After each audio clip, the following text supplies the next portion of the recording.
Nous ne pouvons pas avoir une situation dans laquelle des armes chimiques ou biologiques tomberaient dans les mains de mauvaises personnes. Washington menace Damas d'une intervention militaire en cas de déplacement ou d'usage d'armes chimiques. Sur le terrain, les combats entre armées du régime et rebelles continuent.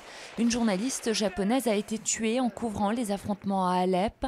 3 autres sont portés disparus. Plus de 23 000 personnes sont mortes en Syrie depuis le début de la révolte il y a 17 mois. La hausse du coût de la rentrée scolaire par rapport à l'an passé est de près de 2%. Ce sont les estimations du ministère de l'Éducation nationale. L'allocation de rentrée scolaire est versée à partir de mardi. Elle bénéficie à près de 5 millions d'enfants et est revalorisée de 25% cette année. De nouvelles hausses, les prix de l'essence et du diesel ont frôlé la semaine dernière leur record historique. Une mauvaise nouvelle pour le gouvernement sommé par l'opinion d'agir. Pendant la campagne présidentielle, le chef de l'État avait promis un blocage temporaire des prix des carburants. Voici une entreprise dont le titre en bourse a progressé de près de 60% depuis le début de l'année.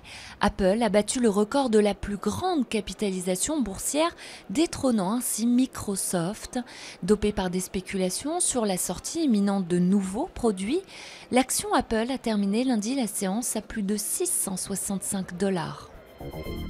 Ces touristes en vacances sont choyés par des prisonniers. À Pianosa, en Italie, les détenus en fin de peine préparent leur réinsertion dans la société en gérant un bar, restaurant et un hôtel.